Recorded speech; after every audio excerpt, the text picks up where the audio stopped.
1000 பேர் என்ற நிகழ்வினுடைய அடுத்த நகர்வாக பல்வேறு மாற்றுக் கட்சியிலிருந்து விலகி தமிழ் தேசிய கோட்பாட்டை ஏற்றுக்கொண்டு அண்ணன் சீமான் அவர்கள் தலைமையில் இன்றைக்கு நாம் தமிழ் கட்சி விரும்பும் உறவுகளை அழைக்கிறோம்.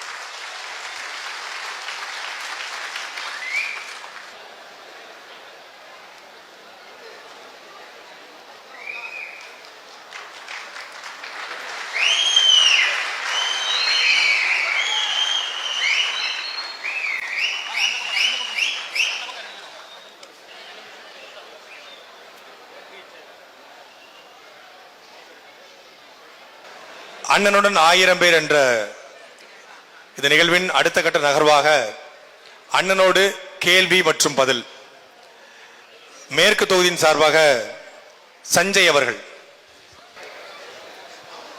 தமிழ்நாட்டின் பலம் எது, பலவீனம் எது? தமிழ்நாட்டின் பலம் அதன் நிலத்தில் இருக்கிற வளம், பலவீனமும் அதுதான்.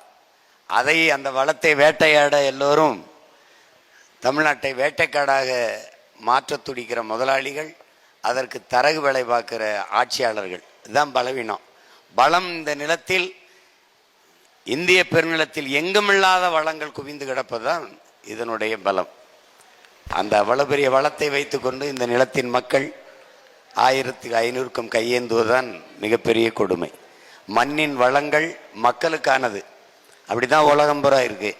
ஆனால் இங்கே அந்த மண்ணின் வளங்கள் தனிப்பெரும் முதலாளிகளுக்கானதாக மாற்றப்பட்டிருக்கு. இப்போ நீங்கள் குறிப்பாக இந்திய நிலப்பரப்பில் 81 விழுக்காடு நிலக்கரி தமிழ்நாட்டில் தான் இருக்கு. எல்லா இடங்கள்லையும் வளம் இருக்கு. குறிப்பாக இப்போ மீத்தேன் காவிரி படுகையில் இருக்குன்னா கங்கை படுகையிலையும் இருக்கு. கங்கை படுகையிலையும் எடுக்கலாம். ஆனால் காவிரி படுகையில் மட்டும் எடுக்கப்படுகிறது.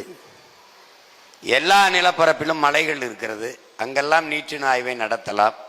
ஆனால் என்னுடைய மண்ணில் தேனியில் தான் நீற்றின் ஆய்வை நிகழ்த்த வேண்டும் என்று துடிக்கிறார்கள். எல்லா இடங்களிலும் அணு உலை வைக்கலாம். கேரளாவுக்கு வந்த அணு உலை என் நிலத்திற்கு திருப்பி அனுப்பப்பட்டிருக்கு என்றால் உங்களுக்கு தெரியும். அது காரணம் இந்த நிலத்தில் இருக்கிற வளமும், அதுதான் அதனுடைய பலம். அதுவே அதனுடைய பலவீனமாகவும் இருக்கிறது. வேற அடுத்த திருவெரும்பூர் தொகுதியை சார்ந்த ஜீவானந்தம் அவர்கள்.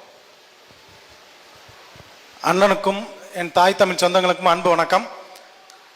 தமிழ் தேசிய இன விடுதலை போராட்ட களத்தில் நமது நாம் தமிழர் கட்சியில் உறவுகளாய் தம்மை இணைத்துக் கொண்டுள்ள சிலர் ஆளுகின்ற புரட்டு திமுகவின் மற்றும் அஇஅதிமுக மற்றும் தேசிய கட்சிகளின் நலத்திட்டங்களை, இலவச நலத்திட்டங்கள் என்ற புரட்டை பெறுவதற்கும், அது மட்டுமின்றி நமது நாம் தமிழர் கட்சியின் போராட்ட களங்களிலும் வாக்கு சேகரிக்க வரும் களங்களிலும், அதேபோல் நமது வாக்கக கிளை பொறுப்பாளர்களுக்கும் வருவதற்கு தயங்கும் நமது உறவுகளுக்கு எனது ஆருயிர் அன்பு அண்ணனின் அறிவுரைகள் என்னென்ன?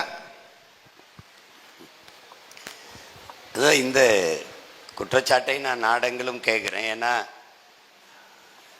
உணர்வாளர்களாக உறுப்பினராக இணைஞ்சிடறாங்க, களத்தில் இறங்கி பணியாற்ற வர தயங்குறாங்க. காரணம், அந்தந்த பகுதியில் இருக்கிற உறவினர்கள் வெவ்வேறு கட்சியில் பெரிய பொறுப்பில் அதிகாரத்தில் இருப்பது. உழைக்கும் அடித்தட்டு மக்கள் ஒருவர் நிலத்தை சார்ந்து அவர்களுடைய நிலங்களில் உழைக்கிறது, அதனால் வருகிற வருவாயை பெற்று வாழ்கிற சூழல், இப்படி பல்வேறு சூழல் இருக்கிறதுனால களத்தில் நம்ம இருக்கிற மாதிரி கொடியை பிடித்து கொண்டு வாக்கு சேகரிக்க போராடி போராட்ட களத்தில் வழக்க வாங்கி சிறைக்கு செல்ல அவங்க தயாராக இல்லை. அதனால் ஒன்று உங்களுக்கு சொல்லுவேன், அவங்க மேலே குறை சொல்ல நம்ம குறை சொல்லி கொண்டு இருக்கக்கூடாது. இப்போ உதாரணமாக உங்களுக்கு 13 கோடி தமிழ் மக்கள், உலகத்தில் உங்களுக்கு தெரியும், மானம் வீரம் அறம் இது மூன்றும் உயிரென்று வாழ்ந்த ஒரு இனத்தின் கூட்டம். தமிழன் என்று சொல்லடா தலை நிமிர்ந்து நில்லடா அப்படின்னு. தமிழர் என்ற ஒரு இனம் உண்டு, தனித்தே அவருக்கு ஒரு குணம் உண்டு. அமிழ்தம் அவர்தம் மொழியாம், அன்பே அவர்தம் வழியாம் என்று நம்முடைய தாத்தா நாமக்கல் கவிஞர் பாடினார். இப்ப மானமும் வீரமும் அறமும் அவருக்கு உயிரென்று உலகத்துக்கு காட்டியது எத்தனை ஆயிரம் பேர்னு நினைக்கிறீங்க? வெறும் 50,000 பேர் தான். 50,000 பேர் உயிரை கொடுத்து போராடி உலகத்தில் மானமும் வீரமும் அறமும் உயிரென்று வாழ்ந்த ஒரு இனத்தின் கூட்டம் இருக்குன்னு காட்டுனது வெறும் 50,000 பேர் தான். ஆனா இது 13 கோடி மக்கள். இந்திய நிலத்தில் 150 கோடி மக்களை தொட போறோம். எத்தனை லட்சம் ராணுவ வீரர்கள் இருப்பாங்கன்னு நினைக்கிறீங்க? என் தம்பி இருக்கான்ல, அவர் 15 லட்சம் இருப்பாங்கல்லடா. 14 லட்சம் தான். 150 கோடி மக்களை பாதுகாக்கவே 14 லட்சம் படை வீரர்கள் தான் பிரதிநிதிகள். இந்த நிலத்திலே எத்தனை? 8 கோடி மக்களுக்கே பிரதிநிதி 39 பேர் தான். அதனால அவங்க வர்றாங்க, எல்லாருக்கும் சேர்த்து போராடுவது ஒவ்வொரு தமிழ் மகன் தமிழ் தங்கைகளினுடைய கடமை அப்படின்னு புரிஞ்சுக்கணும். அவங்க அவங்களுக்கே நம்ம போராடணும். ஒரு உழவர் குடி மகன் அவனுக்கும் அவன் குடும்பத்துக்காக தான் உழைக்கிறான்னு நினைக்கிறீங்களா? கண்ணுக்கு தெரியாத எவனுக்கோ அவன் வேர்வையில் விளைந்த நெல் அரிசியாகி உணவாகிக்கிட்டு இருக்கு. அப்படிதான் நீங்க பார்க்கணும். நீங்கள் தேனீக்கள் தன் உணவுக்கு தேவைக்கு தான் சேமிக்குது. ஆனால் தன் தேவையில் அது அதையும் அறியாத ஆகப்பெரிய பொது சேவையை செய்யுது. அது உங்களுக்கு புரியுதுன்னு நினைக்கிறேன். அது மாதிரி நம்ம கூட வருகிறவர்கள் வராதவர்கள், அச்சப்பட்டு விலகி நிற்பவர்கள், விரும்பி துணிந்து களத்துக்கு வருகிறவர்கள் எல்லோருக்கும் சேர்த்து போராடுவதுதான் ஒரு ஆகச்சிறந்த போராட்டக்காரனின் கடமை. அதனால அவர் வரலையே, அச்சப்படுகிறார்களே என்று. ஆனாலும் என் மக்களுக்கு சொல்லுவேன், ஒன்று தலைவர் சொன்னதான், லட்சியத்தை கைவிடு, இல்லை என்றால் அச்சத்தை கைவிடு. அச்சத்தை கைவிடு இல்லை லட்சியத்தை கைவிடு. அச்சம்தான்னா லட்சியத்தை நிறைவேற்ற முடியாது, கைவிட்ட வேண்டியதான். ஆனால் நீங்க நினைங்க, எந்த பின்புலம் இல்லாமல் இத்தனை லட்சம் இளைஞர்கள், இத்தனை ஆயிரம் இளைஞர்கள் நம்ம கூட கூடி நிற்கிறார்கள், இவ்வளவு தங்கைகள் அம்மாக்கள் நம்ம கூட நிற்கிறார்கள்ங்கிற பெருமையில் அதையே உந்துதலாகவும் உற்சாகமாக எடுத்துக்கொண்டு வேகமாக களத்தில் களமாடணும். அவ்வளவுதான். அதனால அவங்க வரலையே அண்ணா இதெல்லாம் பேசிட்டு இருக்காதீங்க. நான் திரும்ப உங்களுக்கு ஒரு உதாரணம், எளிய உதாரணம் சொல்றேன். ஒரு நெல்லை விதைத்தால் எத்தனை நாற்று வரும் சொல்லுங்க? ஒரு நெல்லை விதைத்தால் எத்தனை நாற்று வரும்? ஒரு நாற்று. ஒரு நாற்றை பிடுங்கி நட்டால் எத்தனை நாற்றாக அது விரியும்?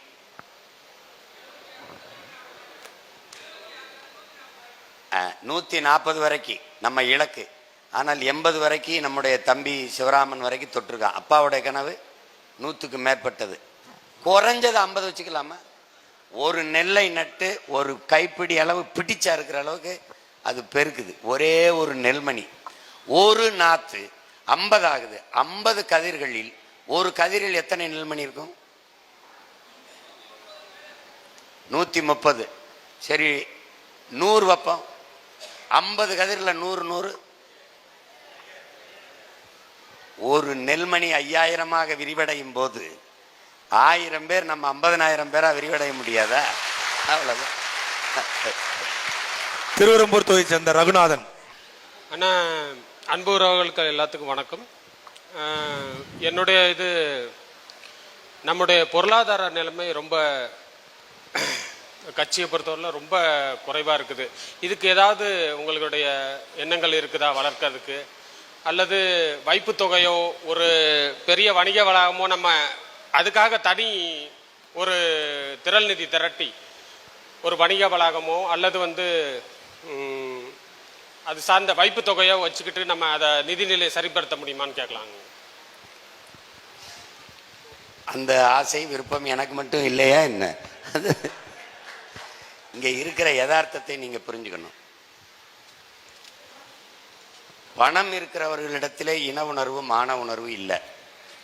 இன உணர்வு மான உணர்வு இருக்கிறவன்கிட்ட பணம் இல்லை.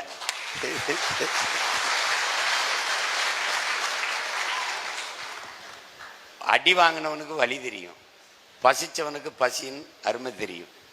அதனால இங்க பசிச்சவன் தான் கூடியிருக்கான்.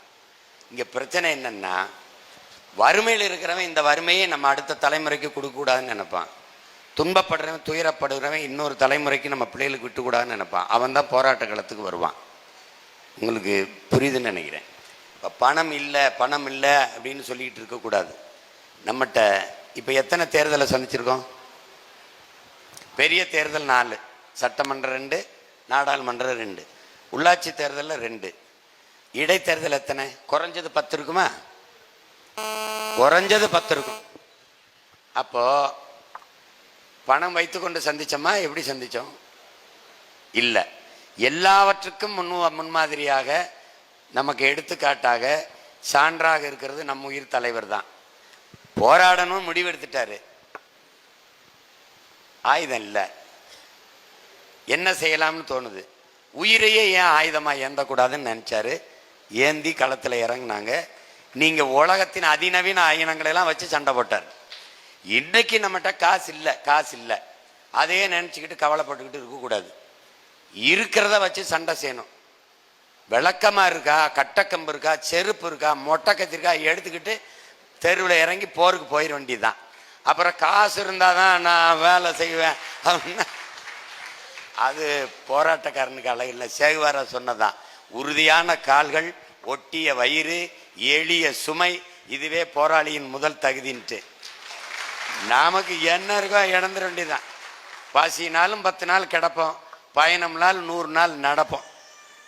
இதுதான் நம்மளுக்கு முதல் தகுதி. காசு இல்லை, கவலைப்பட்டுக்கிட்டு இருக்காத. ஊடகம் காட்டாது, காட்ட வேணாம். யார் என்ன ஊடகம்? உள்ளங்கையில் இருக்கு காட்சியகம். உள்ளங்கையில் ஒவ்வொருத்தனுக்கும் ஊடகம் இருக்கு. நமக்கு நாமே ஊடகம் மாறிடுவோம். பணம் இல்லை, ஆளுக்கு 100 ரூபா, அவ்வளோதான். அது இல்லாத நினைச்சு நீங்க கவலைப்பட்டு இருக்காதீங்க. தலைவர் கட்டமைச்ச கட்டமைப்பு வேற. அவர் புலம்பெயர்ந்த நாடுகளில் மக்களுக்கு அனுப்பி அங்கே அவர்களை வணிக நிறுவனங்கள் தொடங்க செய்தார். எரிபொருள் வைப்பகங்கள் வச்சு அது செஞ்சார். அது நீண்ட தூர கட்டமைப்பு. அவ்வளவு ஓர்மைப்படுத்துறதுக்கான ஆற்றல் நமக்கு இல்லை. இப்போ சீமான் சொல்றதை கேட்கறதுல கட்சியில் இருக்கே நிறைய பேர் கேட்கறது இல்லை. ஏன் கேட்கறது இல்லைன்னா, நான் கூண்டுக்குள்ளிருந்து கூவுற சேவலாக இருக்கேன்.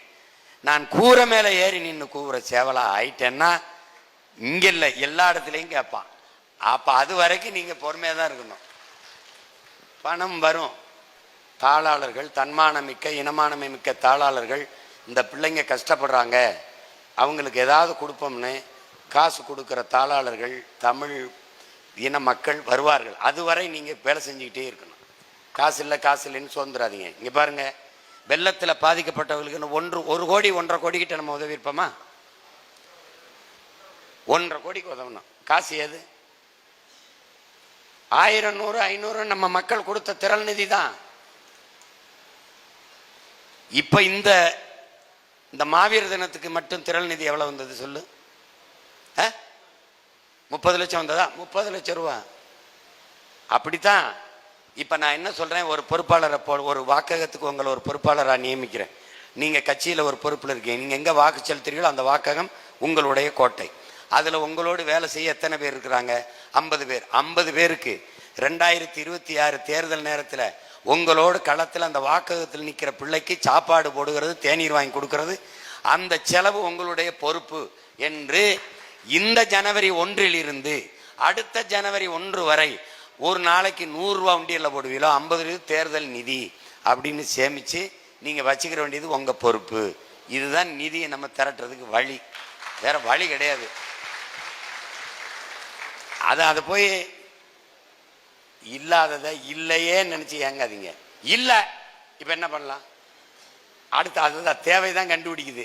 இல்ல மாற்றை நோக்கி பயணிச்சிருவோம். விட்டுருங்க, கவலைப்படாதீங்க. திருவெரும்பூர் தொகுதியை சேர்ந்த அருள் கோபிநாதன் அவர்கள். தமிழ்நாட்டில் உள்ள படித்த மற்றும் படிக்காத அனைத்து இளைஞர்களுக்கும் வேலை வாய்ப்பை உருவாக்கி தரதாக சொல்லியிருக்கோம். அதுக்கான திட்டங்கள் என்னென்ன வச்சிருக்கோன்றத நம்ம சொல்லுவோங்க ஐயா. படித்த படிக்காத அனைவருக்கும் அரசு பணி கொடுக்க முடியும்னா, வேளாண்மையை முன்னிறுத்தி கட்டமைக்கிற, பசுமை தற்சார்பு பொருளாதாரத்தை முன்னிறுத்தி கட்டமைக்கிற, நிலமும் வளமும் சார்ந்த தொழிற்சாலைகள், வேலை வாய்ப்பு, வளர்ச்சி, இதான் நம்ம கோட்பாடு. அதன் அடிப்படையில் படித்தவர் படிக்காதவர் அனைவருக்கும் வேலை வாய்ப்பை நம்மால் கொடுக்க முடியும். இப்போ உதாரணமா பல சான்றுகளை சொல்லிக்கொண்டே போகலாம். நிலமும் வளமும் சார்ந்த தொழிற்சாலை அப்படின்னா எல்லாருக்கும் எளிதாக புரியுற மாதிரி, நாம் ஒரு 2000 ஏக்கர் அல்லது 3000 ஏக்கர்களில் கரும்பு நம்ம விளைய வைக்கிறோம்.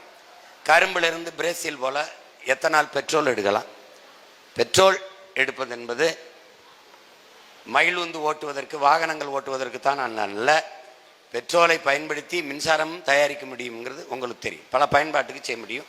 பிரேசில் கரும்பிலிருந்து எத்தனால் பெட்ரோல் எடுக்கிறது. கரும்பு விளைய வச்சிட்டோம். இப்போ அதை வெட்டுறதுக்கு படித்தவர்கள் தேவையா, இல்லை படிக்காத கல்வியறிவு இல்லாதவர்களே போதுமா? உடல் உழைப்பாற்றல் இருந்தாலே போதும். அப்ப கரும்பை வெட்டி கட்டி கொண்டு வந்து ஆலைக்கு சேர்ப்பதற்கு கற்றவர்கள் தேவையில்லை. அந்த கரும்பை ஆலையில் கொடுத்து சாராக்கி அது உலையில் அந்த அடுக்கலையில் அடுப்பலை போட்டு எரிக்கிறதுக்கு கல்வியாளர் தேவையில்லை. ஆனால் எத்தனை டன் வெள்ளம் காய்ச்சப்பட்டிருக்கிறது எண்ணி அடுக்குவதற்கு கல்வியாளர் தேவைப்படுது. அது எவ்வளவு நாட்டு சிறு சிறு சர்க்கரையாக கட்டிகளாக எவ்வளவு உள்நாட்டு உணவு தேவைக்கு, வெளிநாட்டு உணவு தேவைக்கு, பிற மாநில உணவுகளுக்கு நம்ம தேவைக்கு ஏற்றுமதி செஞ்சிருக்கோம், எவ்வளவு சந்தைப்படுத்தியிருக்கோங்கிற கணக்கை நமக்கு வரையறுத்து தர, எழுதி தர கற்றவர்கள் தேவைப்படுது. ஒரே நிலத்தில் ஒரே களத்தில் படித்தவருக்கு வேலை, படிக்காதவருக்கும் வேலை வந்துகிறது. இப்போ அந்த சக்கையிலிருந்து சாப்பிடுகிற தட்டு தயாரிக்கிற தொழிற்சாலை உங்களுக்கு விளங்குது. அந்த சக்கையை மீதியை தூக்கி கொண்டு போய் நாம் வைத்திருக்கிற உரக்கடங்குகள் கொட்டுகிற வேலை. அங்கே வண்டி ஓட்ட தெரிஞ்சு குப்பை அள்ள தெரிஞ்சால் போதும், அவனுக்கு பெரிய கல்வி தகுதி தேவையில்லை. அப்போ ஒரே களத்தில் ஒரே நிலத்தில் படித்தவர் படிக்காதவர் அனைவருக்கும் அரசு வேலை வந்துடுது. இப்போ 2000 ஏக்கரில் மாட்டு பண்ணை வைக்கும்போது மாடு சுத்தி இரும்பு வேலி, முள் வேலி கம்பியை போட்டு அதற்கு மேலடுக்காக ஒரு போட்டு மின்சாரம் பாய்ச்சப்பட்ட கம்பி, அங்கே போய் தொட்டு பிடிச்சு விளையாட முடியாது, சேட்டை செய்ய முடியாது, கல்லெடுத்திய மாட்டை எரிய முடியாது. இங்கே துணை காவல் நிலையம் இருக்கும், சுற்றி கண்காணிப்பு கருவி சிசிடிவி கேமரா பொருத்தப்பட்டிருக்கும். அதுக்கு மேய்ச்சல் நிலங்க வச்சு என் மாடுகள் மேய்ஞ்சு கொண்டு இருக்கும். என் மாடுகள் போடுகிற சாணியை எடுத்து நீங்கள் குப்பையை இழுக்கிற வேக்கம் கிளீனர்னு ஒரு உறிஞ்சான் வச்சிருக்கிற மாதிரி உறிஞ்சி உறிஞ்சி அந்த வண்டி ட்ரக்குன்னு சொல்கிற அந்த வண்டியில், குப்பை வண்டியில் ஏற்றுறதுக்கு எஜுகேஷன் நாட் நெசசரிங்கிறது என்னுடைய கருத்து. கல்வி தேவையில்லை, எடுத்து போட்டுருவான். உங்களுக்கு விளங்குதுன்னு நினைக்கிறேன். இந்த மாடை எந்த மாடு எங்கெங்கே என்னென்ன மேய்துன்னு பார்த்துட்டு வர்றதுக்குள்ள எத்தனை ஆயிரம் மாடுகள் நிற்குதுன்னு எண்ணி கணக்கு பண்ணுவதற்கும், எவ்வளவு லிட்டர் பால் கறக்கப்பட்டிருக்கிறது என்பதை கணக்கு பண்ணுவதற்கும், எவ்வளவு லிட்டர் பால் நெய்க்கு செல்கிறது, தயிருக்கு செல்கிறது, மோருக்கு செல்கிறது, வெண்ணெய் எடுக்க செல்கிறது, எவ்வளவு பால் பாலாடை கட்டி தயாரிக்க செல்கிறது, பால் கோபா தயாரிக்க செல்கிறது, இதை குறிப்பிட்டு எழுதுவதற்கு ஒரு கல்வியாளர் தேவைப்படுது.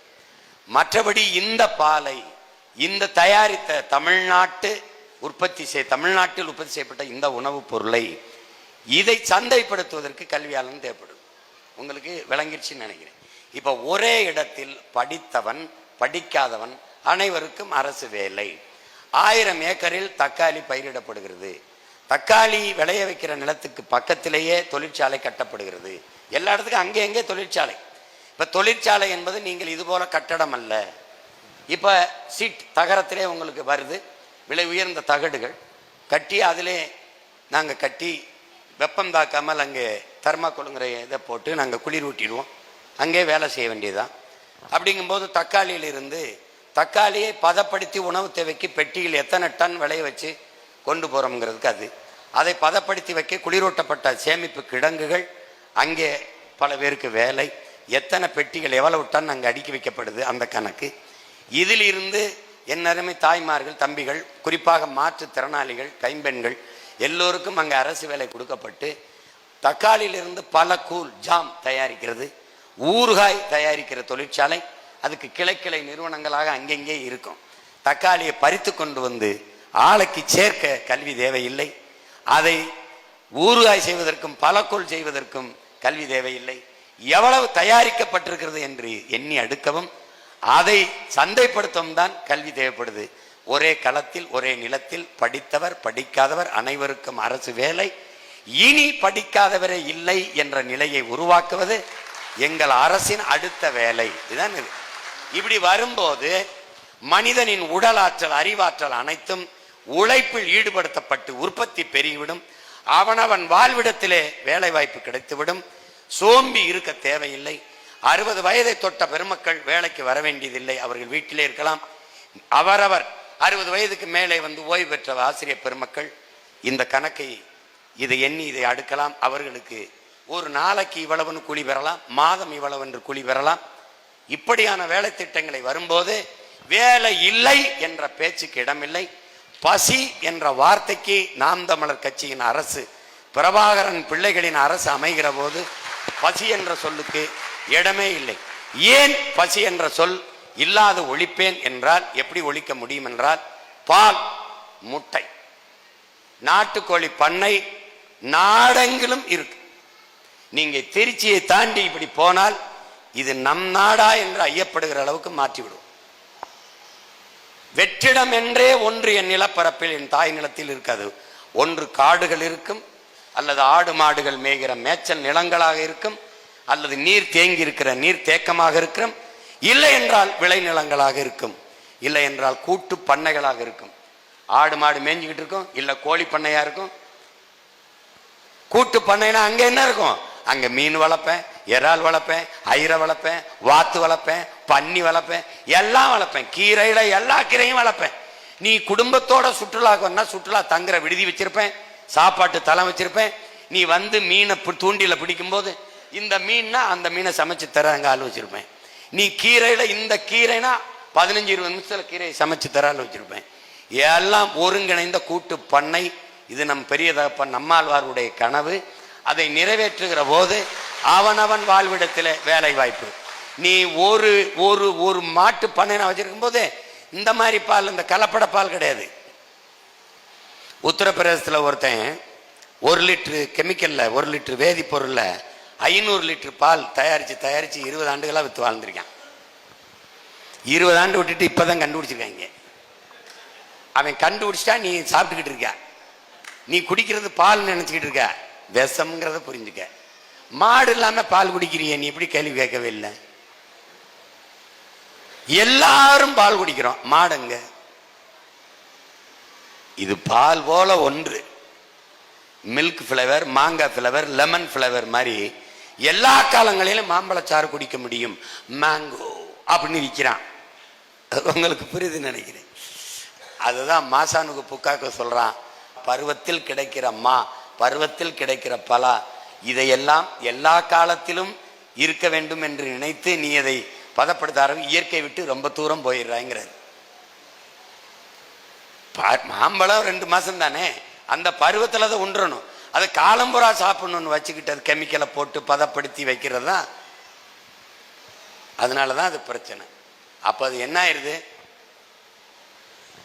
இந்த நிலையை நம்ம போக்கணும் அப்படின்னா அதுக்கு வழி என்னன்னா, அந்தந்த வாழ்விடங்களில் என்னென்ன கிடைக்குதோ அதை வைத்துக்கொண்டு, அப்பா சொல்ற மாதிரி 60 கிலோமீட்டருக்கு மேல ஒரு பொருள் வெளியில போகக்கூடாது, வரக்கூடாதுன்றது. அங்கெங்கே உணவின் தேவையில் தண்ணீரை அடைஞ்சுக்கிட்டு போகணும். அப்படி வரும்போது, நம்முடைய ஆட்சி வரும்போது, பால், தூய பால், என் பிள்ளைகளுக்கு கலப்படமில்லாத பால், 1/2 லிட்டர் பால், 2 முட்டை. எவனுக்காவது பசிக்குதுன்னு சொல்லிட்டா என்ன கேள்வி? பஞ்சாப்ல லசின்னு கேட்டா 1 லிட்டர் கொடுத்துருவான். எரும மாடுதான். பஞ்சாப்ல நீ போய் பயணிச்சு பார்த்தீங்கன்னா, சாலையை கடந்து போனீங்கன்னா எங்கு பார்த்தாலும் விளைநிலங்கள், ஆடு மாடு மேய்ஞ்சிக்கிட்டு இருக்கும். லசி ஒரு குவலை, இவ்வளவு ஒரு குவலை குடிச்சிட்டினா லசி இல்லை, பசி ஓட்டினா அவ்வளவுதான். அதோட பசின்னு ஒன்னே வராது. பால் மற்ற திரவ உணவுகளை போல அல்ல, பழச்சாறை போல அல்ல. பால் முழு உணவு. எந்த உணவிலும் திரவ உணவில் கழிவு வராது. பால் முழு உணவு, கழிவு வரும். தாயின் மாரிலே 2 ஆண்டுகளுக்கு நாம் பால் தான் குடித்தோம், எந்த உணவும் உள்ளல. ஆனால் நமக்கு கழிவு வந்தது. காரணம், பால் முழு உணவு, முழு புரதச்சத்துள்ள உணவு.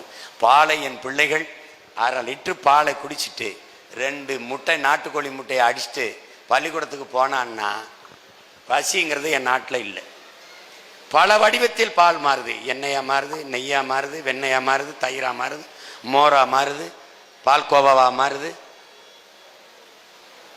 அப்ப அதை செய்யறதுக்கு நமக்கு ஆள் இல்லை. நீங்கள் பால் அருந்துகிறீர்கள், பால் உங்களுக்கு கிடைக்கிறது, அரசு பால் விற்கிறது, அந்த பால் ஆந்திராவிலிருந்து வருகிறது. நீங்கள் கறி சாப்பிடுகிறீர்கள், ஆடு உங்களுக்கு எங்கிருந்து வருகிறது? ஆந்திராவிலிருந்து வருகிறது, ராஜஸ்தானில் இருந்து வருகிறது. ஏன் உங்களுக்கு ஆடு மாடு வளர்ப்பதில் அவமானம்? நாம் தமிழர் கட்சி ஆட்சிக்கு வந்தால் அது அவமானம் இல்ல, வெகுமானம், வருமானம் என்ற நிலையை மாற்றும். உங்களுக்கு ஒரு நோய் இருக்கு, அரை காசுனாலும் அரசாங்க காசா இருக்கணும், காசுனாலும் கவர்மெண்ட் காசா இருக்கணும்னு உங்களுக்கு தெரியல. அந்த அரை காசும் காசும் நீங்க கொடுத்ததான் கவர்மெண்ட்டுக்குன்னு. உங்க பிள்ளைகள் நம்மது ஆட்சி வரும்போது அரை காசு இல்ல, காசு இல்ல, முழு காசே தருது. ஆடு மாடு வளர்த்தல், பட்டுப்பூச்சி வளர்த்தல், நாட்டுக்கோழி வளர்த்தல், தேனீக்கள் வளர்த்தல், நெசவு செய்தல், பானை செய்தல், வேளாண்மை செய்தல் எல்லாமே அரசு பணியாக மாற்றப்படும். அவரவர் வாழ்விடத்திலே கவர்மெண்ட் எம்ப்ளாய். அப்ப நீ வீட்டை விட்டு வெளியில வந்தீங்கன்னா தொழிற்சாலை இருக்க போகுது, வேலை. நான் மாசம் ஒரு 5000 கொடுத்தேன்னு வச்சுக்க, செலவு பண்ணி காட்டிட்டு பார்த்துக்குவோம். நான் வெளிப்படையா ஒரு சவால் விடுறேன், 5000 உனக்கு மாசம் கொடுத்துறேன், நீ செலவு பண்ணி காட்டிரு. செலவு இருக்காது. ஏன்? நானே விவசாயம் செய்கிறேன்.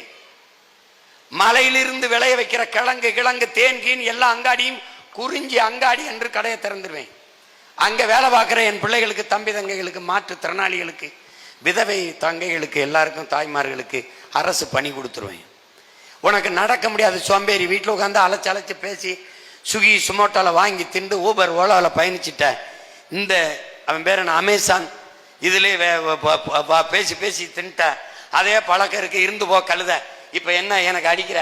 எப்பா 1 லிட்டர் தேன் அந்த குறிஞ்சி அங்காடிக்கு அடிக்கிற, எனக்கு கேரட்டு, முள்ளங்கி, பீட்ரூட்டு இந்த இந்த இதுக்கு அங்காடிக்கு கேட்குற. எங்காலும் சுகி சுமோட்டோலாம் தூக்கி வீசிட்டு நாங்களே அரசு பணிக்கு வச்சிருப்போம், நாங்களே வாடகை, என் பிள்ளை படித்த பிள்ளை உன் வீட்டு முகரி வாங்கிட்டு வந்து கொடுத்துட்டு போயிடுவான். அங்கே அரசு பணி, உனக்கு என்ன வேணுமோ அங்கே கிடைக்கும். குறிஞ்சி அங்காடி, முல்லை அங்காடி, மாட்டில இருந்து வர்ற பால், தயிர், நெய், மோர், வெண்ணெய், பாலாடை கட்டி, பால்கோவா எல்லாம் முல்லை அங்காடியில் வச்சு விற்பேன். அங்கே கறி, மாட்டுக்கறி வேணுமா, ஆட்டுக்கறி வேணுமா, எல்லாம் அங்கே முல்லை அங்காடி. காடும் காடு சார்ந்த நிலத்தில் என்னென்ன உனக்கு கிடைச்சதோ தேன் எல்லாமே அங்கேயே வச்சிருப்பேன். மலையும் மலை குறிஞ்சியிலையும் இங்கேயும் தேன் விற்கும், உனக்கு கிடைக்கும். திருப்பி மருதம் அங்காடின்னு நெல், குருதாலி, சாமை, வரகு, தினை, அது இது என்னென்ன வேணும், தக்காளி, வெண்டைக்காய், வெள்ளரிக்காய், பூசணிக்காய் எல்லாம் வச்சிருப்பேன் குறிஞ்சி மருதம் அங்காடியில். மறுபடி நெய்தல் அங்காடின்னு திறந்து வச்சிருப்பேன். மீன், எந்த வகையான மீன் வேணுமோ இருக்கும். இந்த 4 அங்காடி. நான் வரும்போது ரேஷன் கடை இருக்க போறதில்ல, ரேஷன் பொருளும் இருக்க போறதில்ல. ஏன்? அவன் மூட போறான், அவன் உணவு மானியத்தை ஒழிங்கிறான். நீ எதுக்கு இலவசமா அரிசி கொடுத்துக்கிட்டு இருக்க? அதனால என் வியாபாரம் பாதிக்குது, அதனால உணவு மானியத்தை துண்டிக்கிறான். கொஞ்சம் கொஞ்சமா இப்ப என்னன்னா ரேஷன்ல அரிசி இல்லை, மண்ணெண்ணெய் இல்லை, பருப்பு இல்லை, சர்க்கரை இல்லை. கொஞ்ச நாள் கழிச்சு போனீங்கன்னா அந்த இடத்துல ரேஷன் கடையே இல்லை. இதான் நடக்க போகுது. நான் சொல்றதெல்லாம் நடந்திருக்கு, இது நடக்கும், சத்தியமா நடக்கும். நீங்க எழுதி வேணா வைங்கல, பதிவு பண்ண வைங்கல. ஆமா, அன்னைக்கே ஒருத்தன் திருச்சியில, இது என்ன மண்டபம், தாஜ் மண்டபத்துல ஒருத்தன் பேசிட்டு இருந்தான், ஒரு பைத்தியக்கார பைய அப்படின்னு நீங்க நினைச்சு பார்ப்பீங்க. உண்மையிலே நடக்கும். அப்ப நான் என்ன பண்ணுவேன்? அதுக்குள்ள திறந்துருவேன். எங்க பார்த்தாலும் குறிஞ்சி அங்காடி, மருதம் அங்காடி, நெய்தல் அங்காடி, முல்லை அங்காடி திறந்து எல்லாம் அரசு பணியாக்கிய மக்களுக்கு என்ன வேணுமோ கொடுத்துருவேன். திருச்சியில தக்காளி 20 ரூபாய்னா நாடங்களும் 20 ரூபா தான். இங்க விளையுதுனால விலை குறைச்சல், அங்க வெங்காயம் விளையுது தேனியில, அதனால வெங்காய விலை குறைச்சல், அங்க கம்பத்துல கரும்பு, நாடங்களும் ஒரே விலைதான். அதை தீர்மானிக்க போறது வேளாண் பெருங்குடி மக்கள், விவசாய அமைப்புகள். அரசும் விளைய வைக்கும், அவர்களும் விளைய வைப்பார்கள். கூடி முடிவெடுப்போம். 1 கிலோ தக்காளி என்ன விலைக்கு விற்கலாம், இந்த முறை 25 ரூபாய்க்கு விற்கலாம் என்றால் நாடங்களும் ஒரே விலை, பிக்சட் ரேட், அவ்வளவுதான். உலகத்துல எல்லா பொருளுக்கும் உற்பத்தி செய்கிறவன் விலையை தீர்மானிக்கிறான். உலக உயிர்களுக்கு உயிர்வணிக்கிற, உணவளிக்கிற வேளாண் குடிமகன் மட்டும் அவன் விளைய வைக்கிற பொருளுக்கு, உற்பத்தி செய்கிற பொருளுக்கு விலையை தீர்மானிக்க முடியல. இப்ப நான் போட்டிருக்க ஷூ 250 ரூபாய்னா 2000 ரூபாய்ன்னு வச்சுக்க, 2000 ரூபாய்ன்னு அவன் சொன்னான். இதை தயாரிச்சவன் என்ன விலைன்னு சொல்றானோ அதுதான், அதுல இருந்து வாங்கி விற்கிறவன் என்ன விலை சொல்றானோ அதுதான். ஆனால் நான் விளைய வைக்கிற கரும்பு, கரும்பு, வெள்ளரிக்காய், வெண்டைக்காய், சொரக்காய், பூசணிக்காய், அரிசி, பருப்பு, தக்காளி எதுக்கும் விலையை நான் தீர்மானிக்க முடியாது, வாங்குறவன் தான் தீர்மானிப்பான். இப்போ உதாரணமாக 1 கிலோ தக்காளி எனக்கு விளைய வைக்க 20 ரூபா அடக்க செலவாகுதுன்னா நான் சந்தைக்கு கொண்டு போகும்போது வாங்குற அந்த வியாபாரி இல்லைங்க 10 ரூபா தாங்க 15 ரூபா தாங்க அப்படின்னு சொல்லுவான். கொடுத்தா கொடுங்க, கொடுக்கலாம் போங்கம்மா. நான் பொருளை திருப்பி எடுத்துட்டு வர முடியாது, ஏன் என் பொருள் உணவுப் பொருள் கெட்டு போகும். அப்போ நான் என்ன செய்யறது, 5 ரூபா நட்டமானாலும் பரவாயில்லைன்னு என் அடக்க செலவுல இருந்து இழப்பு 5 ரூபாயை தாங்கி கொண்டு அந்த வியாபாரிக்கு 5 ரூபாய்க்கு கொடுத்துட்டு வர்றேன். அப்போ 6 மாத காலம் 5 மாத காலம் நான் உழைச்சி விளைய வச்ச பொருளுக்கான விலையை நான் தீர்மானிக்க முடியல, வாங்குறவன் தீர்மானிக்க முடிகிறான், நட்டப்பட்டு போறேன். ஒரு கரும்பு ஒரு தட்டையை விளைய வைக்க 25 ரூபா 30 ரூபா நான் செலவழித்தால் சந்தையில் போய் இறங்கும் போது அவன் 10 ரூபாய்க்கு 15 ரூபாய்க்கு கேட்டால் பாதி விலைக்கு நட்டப்பட்டு போறேன், வழி இல்லாமல் போயிருது. அந்த இழப்பை தாங்க முடியாத அந்த வேளாண் பெருங்குடி மகன் நேரடியாக போய் பாலிடாலை வாங்கி கொண்டு வந்து எந்த நிலத்தில் கரும்பை விளைய வச்சானோ அங்க குடிச்சிட்டு பார்த்துறான். இதான் இன்றைக்கு இருக்கிற விவசாயிகளின் நிலைமை. இந்த நிலையை மாற்ற வேண்டும் என்றால் விளைய வைக்கிற பொருளுக்கான விலையை விவசாயியே தீர்மானிக்கிற காலத்தை நாம் உருவாக்க வேண்டும். அதற்காகவாவது தமிழ் தேசிய அரசு, நாம் தமிழர் கட்சியின் அரசு மலர வேண்டும். வேற திருவெரும்பூர் தொகுதியை சேர்ந்த சாந்தி அவர்கள். உறவுகளுக்கு வணக்கம். நான் எங்களுக்கு ஒரு நல்ல தலைவர் கிடைச்சிட்டாரேன்னு உங்களை பார்த்து நாங்கள் சந்தோஷப்பட்டோம். உங்களோட தலைவரை பார்க்கும்போது உங்களுடைய மனநிலை எப்படின்னு இருந்தது? தொலை தூரத்தில் இருந்து ஒரு என்ன சொல்றது, ஒரு அழகான பொண்ணை படத்தை பார்த்து காதலிச்சிட்டு இருந்த ஒருத்தனுக்கு திடீர்னு அந்த காதலியை நேரில் பார்த்தா என்ன மனநிலை இருக்குமோ அது மாதிரி தான் என் உயிர் தலைவன் மீது இருந்த காதலும். அது எனக்கு இங்கிருந்து போகிற போது ஒரு இது இருந்தது. ஒவ்வொரு நொடியும் எனக்கு மரணம் இருக்குதுங்கிறது எனக்கு தெரிஞ்சிருச்சு. ஆனாலும் எனக்கு ஒரு அசாத்திய ஒரு துணிவு இருந்தது. தலைவனை பார்க்க போகிறோம், அண்ணனை பார்க்க போகிறோம்ன்றதில் அப்போ இங்கேருந்து கிளம்பி 1 வாரத்துக்கு மேலே ஆயிடுச்சு நான் உள்ளே போக, நாட்டை போய் தொடுறதுக்கே. அப்படி போய் சந்தித்து அங்கே போயும் 1 வாரம் கழித்து தான் தலைவரை சந்திக்க முடிஞ்சது. அதுக்கெல்லாம் மற்ற முகாம்களில் மற்ற தலைவர்களையெல்லாம் சந்திச்சுட்டு மற்ற பொறுப்பாளர்களெல்லாம் கடைசியாக பாதுகாப்பு ஒழுங்கு, ஏன்னா சுற்றி போர் நடந்து கொண்டு இருக்குது. அப்போ போய் சந்திக்கும்போது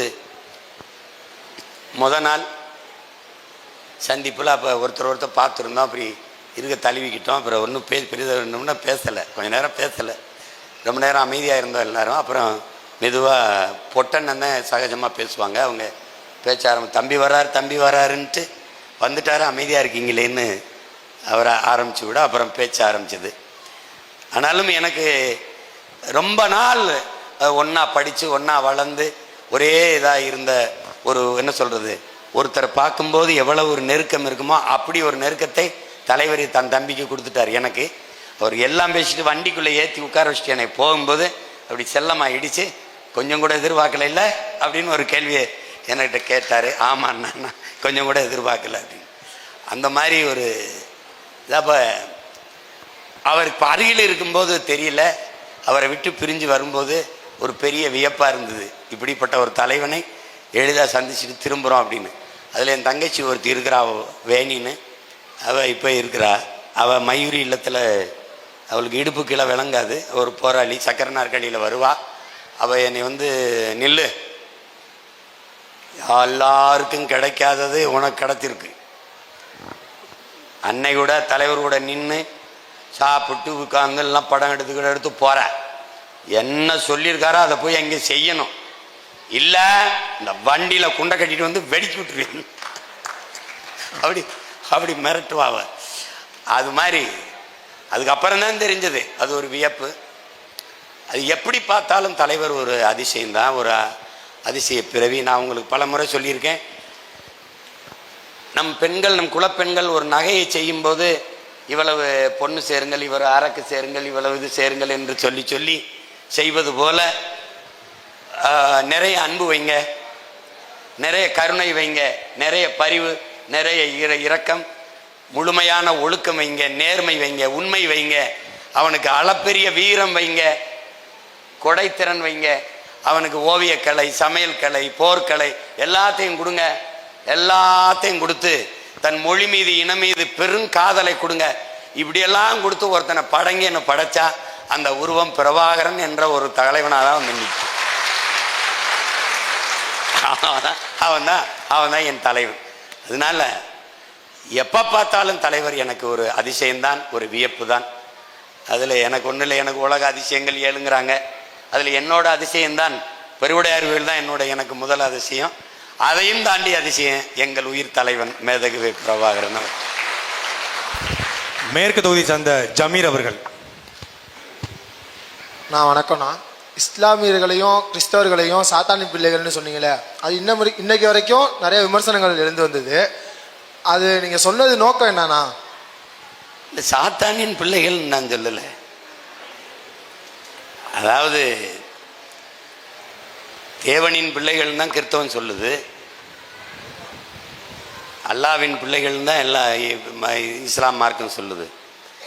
அப்படி இருக்க வேண்டியவங்க சாத்தானின் பிள்ளைகளாக மாறிட்டீங்களேன்னு தான் சொன்னேன். அந்த வார்த்தை நீங்கள் கோபத்தில் பேசினாலும் நீ சரியாக தான் பேசியிருக்கேன். நான் நீண்ட காலமாக ஆதங்கத்தில் இன மக்கள் மீது இருந்த பற்றில் பெருங்காதலில் ஒரு எளிய மகன் ஒரு சாதாரண பின்புலத்திலிருந்து இவ்வளோ ஏறி வரும்போது என் கூட நிற்க வேண்டிய என் சொந்தங்கள் எல்லா வழியிலையும் அநீதியை இந்த மக்களுக்கு செய்த இயக்கங்களை ஆதரித்து நிற்கிறதுல ஒரு வழி எனக்கு இருக்குது.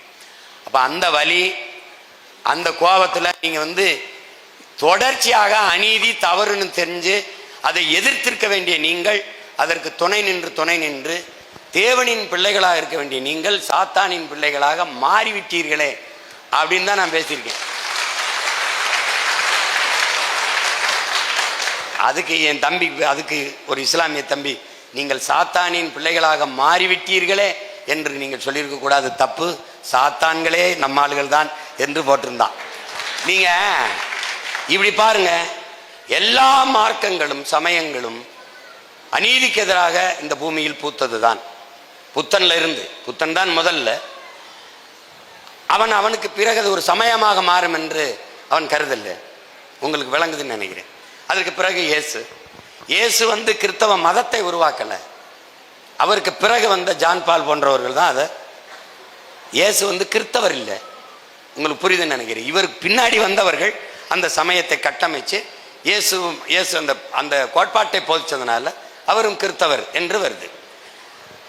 அப்படிதான் நபிகள் எல்லாமே அநீதிகளுக்கு எதிராக கிளர்ந்து எழுந்தது தான். சொல்லப்போனால் இஸ்லாம் ஒரு மதமே கிடையாது, உங்களுக்கு புரியும் நினைக்கிறேன். அது ஒரு புனிதமான வழி, தூய வழி. அதை தான் இஸ்லாத்தில் மார்க்கம் என்று சொல்றோம். அதை திரும்ப திரும்ப அண்ணன் பழனி பாபா அவர்கள் இஸ்லாம் not a religion, it's a revolution சொல்றதுக்கு காரணம் அதனால தான் அவர் சொல்றாரு.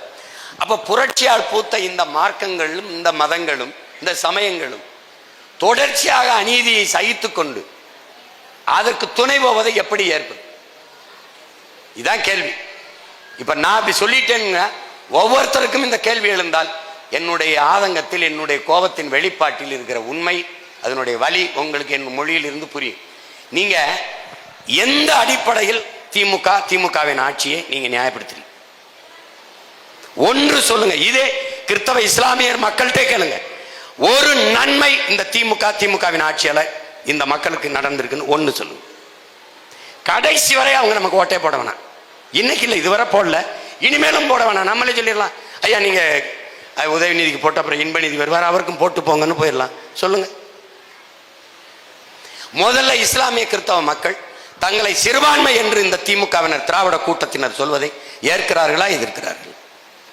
இங்க இருக்கிற இஸ்லாமியன், இப்ப நான் ஒண்ணு கேட்கிறேன், எங்க அண்ணன் பழனி பாபா சிறுபான்மையா பெரும்பான்மையா? பெரும்பான்மை. கருணாநிதியும் அவர் மகன் ஸ்டாலினும் உதயநிதியும் பெரும்பான்மையா சிறுபான்மை? அப்ப ஏன் நீ எப்படி ஏத்துக்கிட்ட? ஜெயலலிதா பெரும்பான்மையா சிறுபான்மையா? எம்ஜிஆர் பெரும்பான்மையா சிறுபான்மையா? இது என் தாய் நிலம், என் மொழி தமிழ் மொழி, என் இனம் தமிழ் இனம்.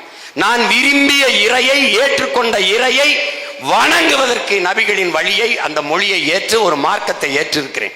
மார்க்க வேண்டுமானால் இந்த நிலத்தில் குறைந்த எண்ணிக்கையில் இருக்கலாம், ஆனால் மொழியால் இனத்தால் நான் பெரும்பான்மை தேசிய இனத்தின் மகன்.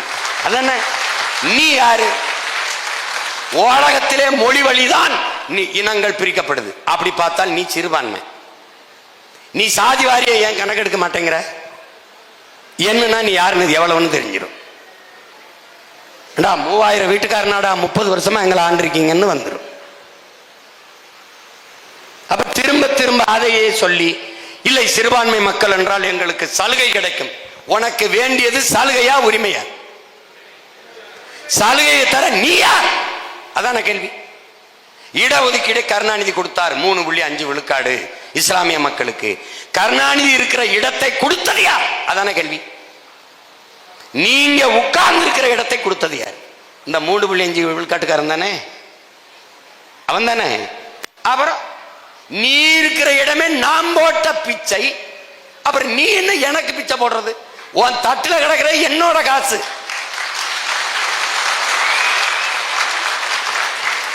இந்த கோபத்துல தான் சொல்வேன், இன்னும் சொல்லுவேன், மறுபடியும் அவங்களுக்கு ஓட்டு போட்டு என்னை தோக்கடிச்சா இன்னும் சொல்லுவேன்.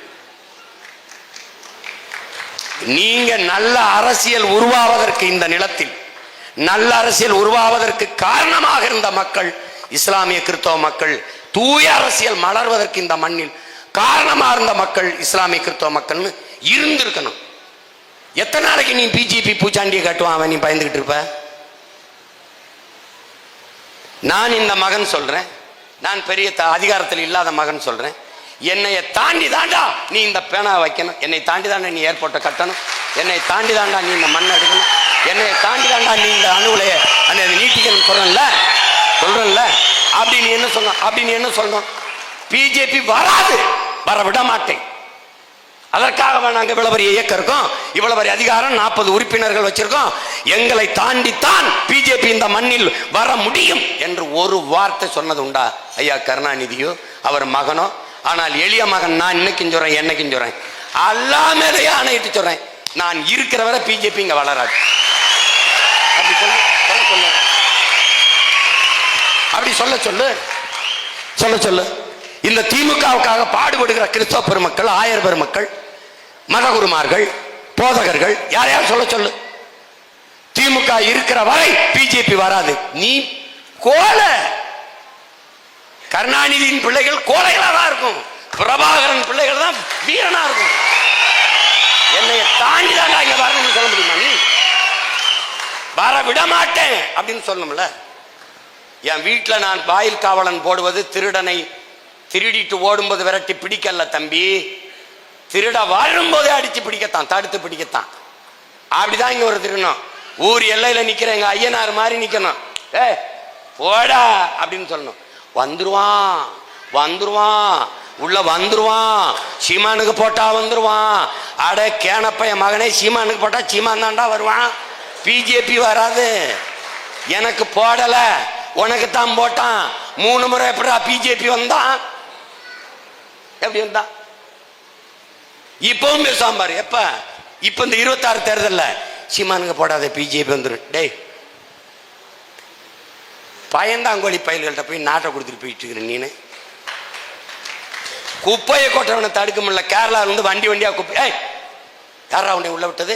புடா தூக்குடா. அந்த லாரியோட பிடிச்சி அரெஸ்ட் பண்ணி 2 வாரம் உள்ள போட்டா வருவானா? இப்ப நம்ம சண்டை போட்டதுனால கேரளாவில் இருந்து ஆட்கள் வந்து அது இவன் இன்னொன்னு பண்ணல, அவன் வந்து அள்ளிட்டு போறானா?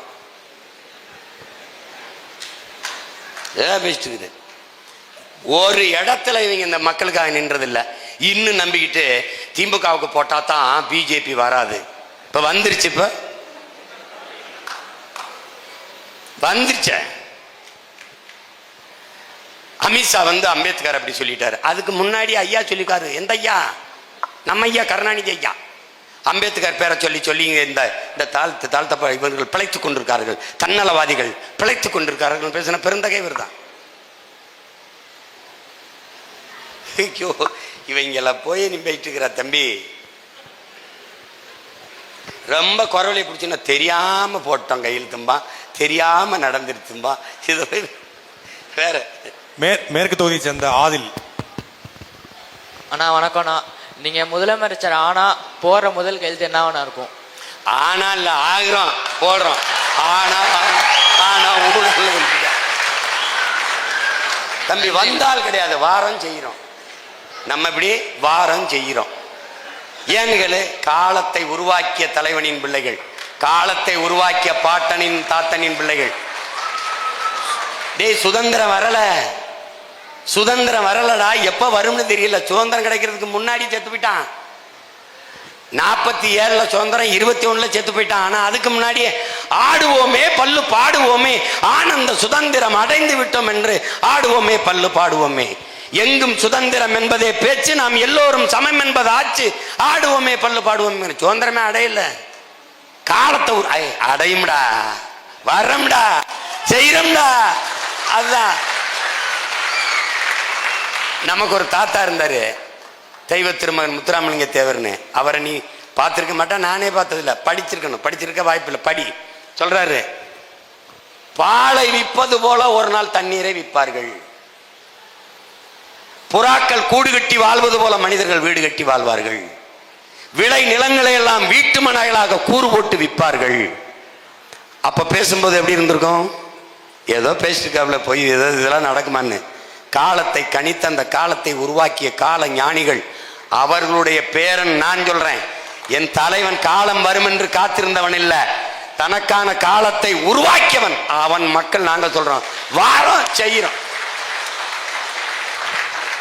முதல் கையெழுத்து ஒரு குழப்பம் இல்ல, முதலமைச்சர் கையெழுத்து தான் போடுவேன், இல்லைன்னா செல்லாது. வேற மணப்பாறை தொகுதியை சேர்ந்த தினேஷ்குமார். வணக்கண்ணே, என் பேர் தினேஷ்குமார், நான் மருங்காவூர். ஏடா கேள்வியே எழுதி வச்சு படிக்கிற? இல்லை, நான் 2 கேள்வி இருக்குண்ணே. 2க்குண்ணா. முதல் கேள்விண்ணே, இங்கே சீர்குலைக்கப்பட்ட நமது மொழிப்பற்று இனப்பற்று மீண்டும் எழுச்சி உறவும், தமிழன் மண்டைக்குள் ஏற்றி வைக்கப்பட்ட இந்த சாதி மத வெறிகளை களையவும் மாற்றி அமைப்பதும் நம்ம என்ன செய்ய போகிறோம்? அதாவது இந்த பட்டு போயிருக்கிற அந்த செத்து போயிருக்கிற அந்த மொழிப்பற்று இனப்பற்றை மீட்டு உருவாக்கம் செய்ய ஒரு வழிதான் இருக்கிறது.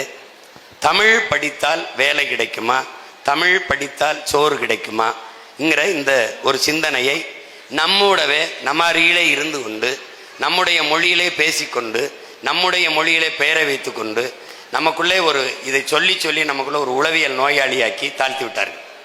ஒன்றை நமது மக்கள் புரிந்து கொள்ளணும், தமிழ் படிப்பது, பேசுவது, எழுதுவது என்பது நமக்கு வேலையும் சோறும் அல்ல. தமிழ் என்பது நமக்கு உயிர், நம் முகம், நம் முகவரி, நம் அடையாளம், நமக்கு எல்லாம் என்பதை புரிந்து கொள்ளணும். இப்போ நம்முடைய அரசு வந்துடுது, வரப்போகுது. வந்தவண்ண தமிழ் படித்தால் மட்டும்தான் தமிழ்நாட்டில் அரசு வேலை. எப்படி? தமிழ் படித்தால் மட்டும்தான் அரசு வேலை. ஆங்கிலம் படித்தால் அயல் நாட்டில் வேலை, இந்தி படித்தால் எங்கேயாவது போய் தொலை. புரியுது? இந்தி படித்தா வேலை கிடைக்கும்னா 1.5 கோடி பேர் ஏன்டா நம்ம நாட்டில் வந்து கும்மி அடிக்கிறான், நம்ம மாநிலத்தில், நம்ம ஊரில் வந்து. அது இல்லை, தமிழ் படித்தால் மட்டும்தான் தமிழ்நாட்டில் வேலை. அரசு பள்ளி கல்லூரிகளில் பயிற்று மொழி தமிழ், கட்டாய பாடமொழி ஆங்கிலம். உங்களுக்கு புரியுது? ஆங்கிலமே பிரிவு பாடமாக எடுத்து படிச்சுக்கிறது, சிறப்பாடமாக படிச்சுக்கிறதுல பிரச்சனை கிடையாது. பயிற்று மொழி தமிழ். ஏன் தமிழ் என்றால், உங்களை மறந்து நீங்கள் உறங்குகிற போது உங்களுக்கு கனவு எந்த மொழியில் வருகிறதோ அதுதான் உங்கள் கல்வி மொழியாக இருக்க வேண்டும், அதுதான் உங்கள் சிந்தனை மொழி. அந்த மொழியில் தான் நீங்கள் சிந்திக்க முடியும். உலகத்தில் சாதித்த சாதனையாளர்கள், நோபல் பரிசு பெற்ற படைத்த விஞ்ஞானிகள் எல்லோரும் தன் தாய்மொழியில் கல்வி கற்றவர்கள் தான். ஐயா அப்துல் கலாம், மயில்சாமி, அண்ணாதுரை, சிவன் உட்பட எல்லோருமே தாய்மொழியில் கற்றவர்கள் தான். தாய்மொழியில் கற்றவர்கள் படைக்கிறார்கள், தாய்மொழியில் கல்லாதவர்கள் பயன்படுத்தி கொண்டிருக்கிறோம். இந்த ஒளி வாங்கி கூட நாம படைக்கல, இந்த ஒளி பதிவு கருவி கூட படைக்கல, இந்த ஒளி பெருக்கி கூட படைக்கல, ஆனால் நாம் பயன்படுத்தி கொண்டிருக்கோம். படைத்தவன் தன் தாய்மொழியில் கற்றவன். என் கல்வி மொழி எனக்கு என் தாய்மொழி. ஆங்கிலம் கட்டாய பாடமொழி. உலகத்தின் எல்லா மொழிகளும் எங்கள் விருப்ப மொழி, இந்தி உட்பட. விரும்பினால் எம்மொழியும் கற்போம், அதற்கு முன்பு எம்மொழி தமிழ் கற்போம். எங்கள் இனம் வாழ எம்மொழியும் கற்போம், நாங்கள் வாழ. அது தேவைன்னா கற்றுக்கிறோம். அது போட்டு கட்டாயமா அதை படி இதை படின்னு ஒன்றும் பேச வேண்டியது இல்லை. அதை நல்லா கவனிச்சுக்கணும். தமிழும் தமிழில் பெயர் வைத்த பிள்ளைகளுக்கு சான்றிதழில் பார்க்கும்போது அறிவு செல்வன் வேலையில முன்னுரிமை, விகேஷ் கிருஷ்ண, கஷோஷ் கிருஷ்ண, சுரேஷ் பசேஷ்னா இருப்பா. அது காத்திருப்பா. சில பிள்ளைகளுக்கெல்லாம் பேர் வந்து வாழ்த்து சொல்ல சொல்லி, அன்னை இந்த குழந்தைக்கு 1 வயது, ஒரு வாழ்த்து சொல்லி விடுங்க. நான் வாழ்த்துறேன்னு தெரியாது, அவனுக்கு என்னன்னு தெரியாது. சரி தொல்லை பண்றாங்கன்னு வாழ்த்துனா பேரு ஒரு சுகேஷன் விகேஷன் மகேஷன் ஏதோ இருக்கு, ஏதோ ஒண்ணு இல்லை. ஒரு கேசவன், கேசவன்னா என்ன? மயிராண்டின்னு அர்த்தம். அதற்கு முடியோன் அப்படின்னு கூட வச்சுட்டு போயிடலாம். எதையாவது ஒரு பேரை வைக்கிறது, எதையாவது ஒரு பேரை வச்சு, சமஸ்கிருத பேரை வச்சு வாயிலேயே நுழையாத, அன்னைக்கு கவுண்டமணி சொன்ன மாதிரி காதுல நுழையிற மாதிரி ஒரு குச்சி பேர் வைங்க, குச்சின்னு வைடான்ற மாதிரி, வாயில நுழைய மாதிரி ஒரு பெயர் வேணும், வாழைப்பழம்ங்கிற மாதிரி பெயர். தமிழில் பெயர் சூட்டணும். தமிழில் பெயர் சூட்டுற பிள்ளைகளுக்கு தலைவர் என்ன பண்ணார்? 500 ரூபாய் வைப்பு தொகையில வச்சார் தமிழில வைப்பகத்தில். நாம் கட்டாயமாக தமிழில் பெயர் சூட்ட வேண்டும். தமிழ் வழியில் அரசு பள்ளியில் அரசு கல்லூரியில் படித்து வர்ற பிள்ளைகளுக்கு வேலையில் முன்னுரிமை கொடுக்கப்படும். கொடுத்த பிறகுதான் மிச்சம் மற்றவர்களுக்கு கொடுக்கப்படும் என்ற நிலையை உருவாக்கினால் தானாக மொழி வளரும். இங்கே இந்த தொலைக்காட்சி, இந்த திரைப்படங்கள் எல்லாம் தேவையற்ற ஆங்கில கலப்பு வருகிறது. இப்போ வாடா மச்சான் டீ சாப்பிடுவோம், அந்த டீ ஒளி ஒரு கெட்ட வார்த்தை போல கருதி அமைதிப்படுத்தப்படும். நீங்க சொல்ற மாதிரி பீப் சவுண்டு, அப்போ உங்களுக்கு தெரியும் பூரா இங்கிலீஷா போட்டு இருந்திருக்கான். ஏய், இந்த சில பேர் பேசுவாங்கல்ல, ஏய் மச்சான் என்ன மச்சான் டென்ஷனா இருக்க, ஃபீல் பண்ணாத, அதெல்லாம் நீங்க கலக்க முடியாது. தமிழில் பெயர் வைக்காத ஆங்கிலத்தில் படம் பெயர் வைத்து ஆங்கிலத்தில் தொழில்நுட்ப கலைஞர்கள்லாம் பெயர் போட்டு வந்தால் அது நீங்களே பார்த்துட்டு படுத்துக்கிற வேண்டியதுதான். அந்த படத்தை நீங்கள் திரையிட்டு ஓட்டுவதற்கு வாய்ப்பு கிடையாது. தமிழன் காசு வேணும், தமிழ் வேணாமா? இங்கிலீஷில் எடுத்தது இங்கிலீஷ்காரங்காக்குவா, அங்கேயே ஓட்டிக்க. கடும் சட்டங்களின் மூலமாக சிதைந்து அழிந்து கொண்டிருக்கிற தாய்மொழி மீட்சிக்கு எல்லா வழியிலையும் நாங்கள் அரும்பாடாற்றி தமிழகத்தின் தமிழ் தெருவில் தமிழ், எங்கும் தமிழ், எதிலும் தமிழ், பேச்சு தமிழ், மூச்சு தமிழ், எல்லாம் தமிழ் என்ற நிலையில் உருவாக்கும். வழக்காடு மன்றங்களில், வழிபாட்டு தலங்களில், எல்லா இடங்களிலும் என் தாய்மொழி உய்வுறும், மீட்சியுறும். நம்பிக்கையோடு இருங்கள். தமிழகத்தின் தமிழ் தெருவில் தமிழ். ஒரு வணிக நிறுவனத்தின் பெயர் பலகை கூட தமிழ் இல்லாது இருக்கக்கூடாது, இருக்க முடியாது. இருந்தால் என்ன பண்ணுவாய் சீமான்? உரிமத்தை துண்டிப்பேன், மின் தொடர்பையும் நீர் தொடர்பையும் துண்டிச்சு அதுக்கு மேல கேட்கல, நான் பூட்டிட்டு சாவி எடுத்துட்டு போயிட்டே இருப்போம். கடன் நடத்த முடியாது. இவ்வளவு வேலை செஞ்சு தாய்மொழியை மீட்காமல் இருக்கிறதுக்காக இவ்வளவு வேலை செய்யறோம். வேற இன்னொன்னு எதை கேட்டீங்களா? அண்ணா, இந்த சமூகத்தில் நடக்கிற எல்லா சமூக சீர்கேட்டுக்குமே ஒரு தனி மனித ஒழுக்கமின்மை தான் காரணம்னு நினைக்கிறேன்.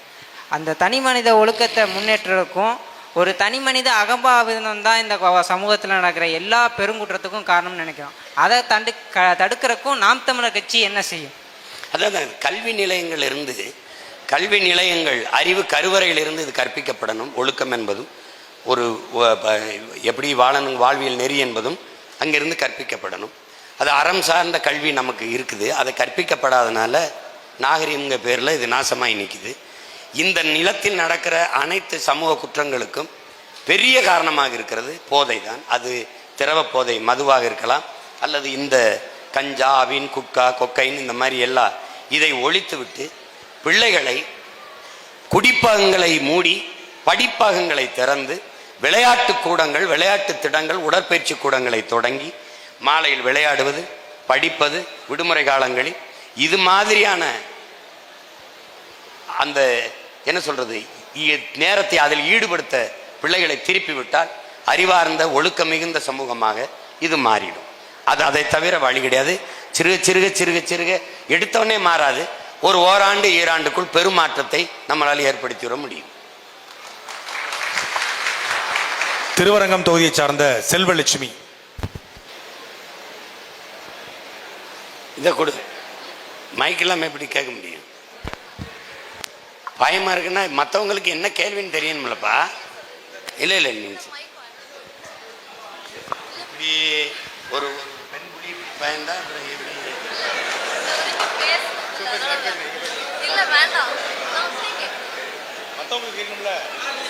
பயம் என்பது நம் பரம்பரைக்கே இருக்கக்கூடாது.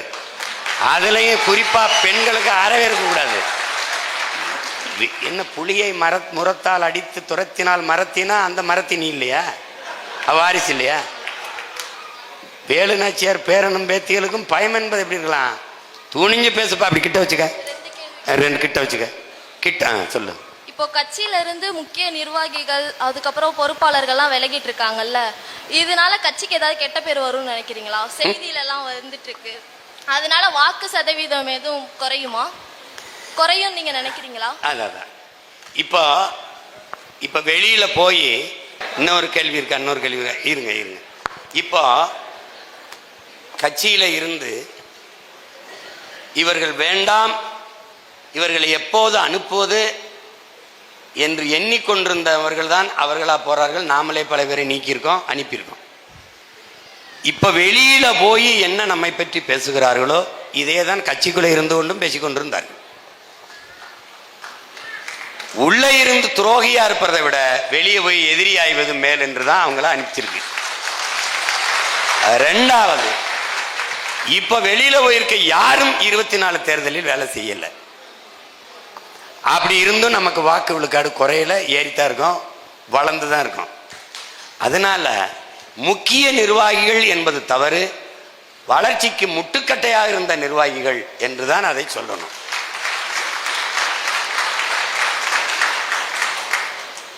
நாம் வளர்ந்திருக்கமா வீழ்ந்திருக்கமா என்பதை சரியாக 1.5 ஆண்டுகள் கழித்து 26 மே மாதம் தேர்தல் முடிஞ்சு வாக்கை எண்ணும் போது உங்களுக்கு தெரியும் உண்மையிலேயே இவர்கள் போனது எவ்வளவு நல்லது என்பதை நீங்கள் அப்போது அறிவீர்கள்.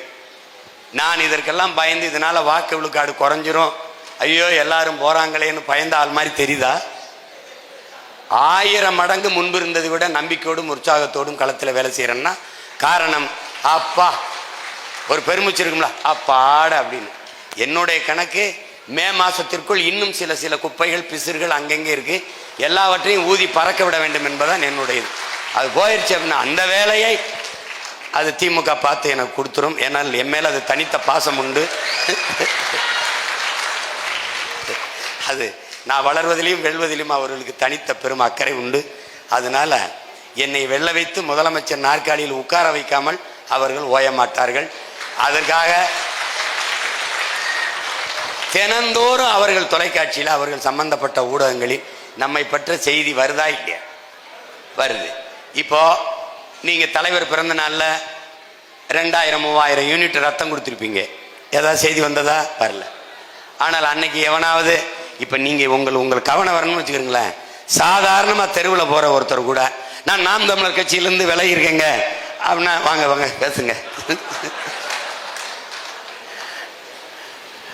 இப்ப பாருங்க, நீங்க எல்லாம் ஒண்ணு சொல்லணும், ஒரு முக்கியமான ஆள் கட்சியிலிருந்து விலகிறாரு, அவரை போய் பேட்டி எடுங்க, சீமான் விலகி போறாராம் போங்கன்னு சொல்லி சொல்லுங்க, நேரம் என் வீட்டுக்கு வந்து நிற்பான். அதனால அது ஒரு வீழ்ச்சி இல்லை, ஒன்றும் இல்லை, நீங்க அதை பத்தி கவலைப்படாதீங்க. ஒரு மரத்தை வெட்டி வீழ்த்தும் போது அதை சுற்றி அந்த தடத்தில் பல ஆயிரக்கணக்கான கிளைகள் வெடித்து தலைப்பதை நீங்கள் பார்ப்பீர்கள். அதுபோலதான் இதை பற்றி நீங்க என்னைக்கும் கவலைப்படாதீங்க. போறவர்கள் போகட்டும், கொள்கை உறுதி லட்சிய உறுதியற்றவர்கள் இருந்தும் ஒண்ணுதான் போயும் ஒண்ணுதான்.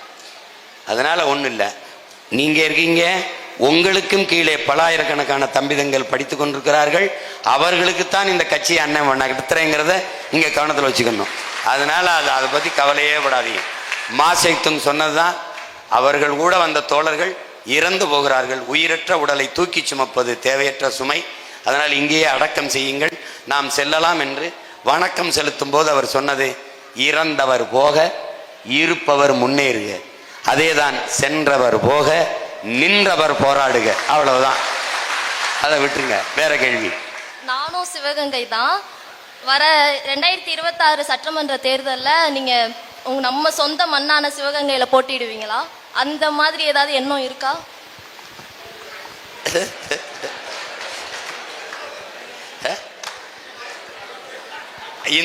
இது நல்ல கேள்வி. இதுக்கு சரியான இனிப்பான பதிலை 2026 நெருங்கும் போது சொல்லுகிறேன். திருவரங்கம் தொகுதியை சேர்ந்த முகமது சலீம். பள்ளி ஆசிரியர்களைப் போல எங்களை பக்குவப்படுத்தும் அண்ணனுக்கு வணக்கம். லட்சோப லட்ச தம்பிகளோட ஒரே ஒரு எதிர்பார்ப்புனா, எல்லா கட்சிக்குமே ஒரு பொது சின்னம் இருக்கு. உங்களுக்கு தெரியும், திமுகனா உதயசூரியன்றோம், அதிமுகனா இருக்கு. நம்மள்ட்ட இருந்து ஒரு சின்னம் வந்து பறிக்கப்பட்டுச்சு. இடைத்தேர்தலில் வந்து நம்மளுக்கு 2024 நாடாளுமன்ற தேர்தலில் வந்து நம்மளுக்குன்னு ஒரு சின்னம் வந்து குறுகிய காலத்தில் கொடுத்து அதை வச்சு நம்ம ஒரு பிரச்சாரம் பண்ணி ஒரு 8.3% மிகப்பெரிய தமிழ்நாட்டின் 3வது பெரிய கட்சியாக வந்து அங்கீகரித்தாங்க. இப்போ எங்களுடைய லட்ச தம்பிகளோட எதிர்பார்ப்பு நம்மளுக்குன்னு ஒரு நிரந்தர சின்னம் இந்த ஈரோடு கிழக்கு சட்டமன்ற தொகுதி இடைத்தேர்தலில் மீட்டு உருவாக்கி நம்ம அந்த சின்னத்தில் பொது தேர்தலையும் நின்று வெற்றி பெற அண்ணன் எங்களுக்கு வாய்ப்பை ஏற்படுத்தி தருவாரா? உறுதியாக வரும். உன்னுடைய ஆசை, எல்லாருடைய ஆசை நிறைவேறும். நமக்கு இனி நம்முடைய சின்னம் நிலைத்த சின்னமாக இருக்கும்.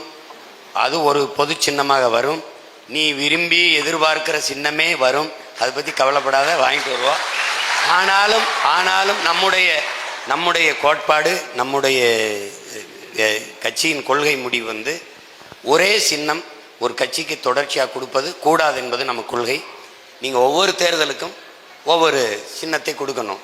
நம்மளுடையது இந்த சின்னம், இந்த அடையாளம். இப்போ ஒரு குக்கர் அல்லது ஒரு சைக்கிள் இந்த மாதிரி இருக்குல்ல, இந்த மாதிரி சின்னங்கள் இல்லாது அமெரிக்கா போல் எண் முறைக்கு வரணும் அப்படின்னு நம்ம சொல்லியிருக்கோம். அது தேர்தல் ஆணையத்தில் நான் கேட்கும்போது சிம்பல்லெஸ் எலெக்ஷனுக்கு வா என்று நான் சொல்லும்போது அது எப்படி படிக்காதவங்க என்ன செய்வாங்கன்னு கேட்டாங்க. 75 ஆண்டுகால விடுதலை பெற்ற இந்தியாவில் எல்லாரையும் படிக்க வைக்காமல் நீ என்ன பண்ணிட்டு இருந்தான்னு கேட்டேன். அப்புறம் நான் கேட்டேன், சிம்பல்லெஸ் எலெக்ஷனுக்கு வர முடியாது, நீ கேஷ்லெஸ் எக்கனாமிக்கு எப்படி வந்தான்னு கேட்டேன். நீ எப்படி கேஷ்லெஸ் எக்கனாமிக்கு வந்துட்ட, அப்போ சிம்பல்லெஸ் எலெக்ஷனுக்கு வா அமெரிக்கா மாதிரி அப்படின்னு. அப்படி வந்துட்டா ரொம்ப நல்லது. இந்த தேர்தலில் நமக்கு 101, அவருக்கு 61, அவருக்கு 71, 81னா சம வாய்ப்பு, என்ன சொல்றது, சம வாய்ப்பு, சம ஜனநாயகம் அப்படின்னு நம்ம சொல்லலாம். அது இல்லாமல் நீங்கள் 70-80 வருஷமா ஒரே சின்னம். தாமரைனா அது குழந்தைகளுக்கு தெரியும், அது தேசிய மலருதுன்னா தாமரை. சூரியன் எந்த காலத்துலேருந்து 50-60 ஆண்டுகளாக ஒரே சின்னம். ரெட்டையெல்லாம் 50 ஆண்டுகளாக ஒரே சின்னம். நமக்கு ஒவ்வொரு தேர்தலுக்கும் ஒரு சின்னம். இது எப்படி சம வாய்ப்பாக இருக்கும், எப்படி சரியானதா ஜனநாயகமாக இருக்கும்? அதனால தான் இதை மாற்றணும்னு நினைக்கிறோம். நம்மளுக்கு இருக்கிற நிலைமை இனி ஒரு காலங்களில் இனி ஒரு பிள்ளைகளுக்கு வரக்கூடாதுன்னு தான் எண்ணு முறைக்கு வந்துரு. அப்படி இல்லையா ஒவ்வொரு தேர்தலும் ஒவ்வொரு சின்னத்தை கொடுத்துரு. இப்போ நமக்கு மைக்க கொடுத்து 8.22 வாங்கி 8.5 விழுக்காடு வந்தோம்ல, உதயசூரியன் எடுத்துட்டு திமுகவை நிற்க சொல்லு, ஒரு எத்தனை விழுக்காடு வருதுன்னு பார்த்துருவோம் ஒரு தடவை.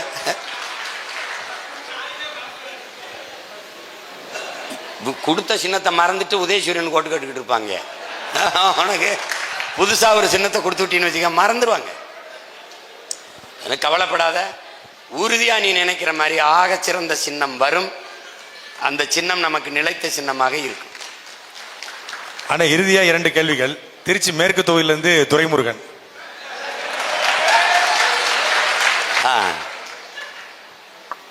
நீங்க ஆசையா வளர்த்தவர்கள், உங்களோடு உடன் பயணித்த தம்பிகள், தளபதிகள் உங்களுடைய எதிர்த்துருவத்தில் நின்று கொண்டு உங்களை விமர்சிக்கும் போது நீங்க என்ன மனநிலையில் இருப்பீங்க?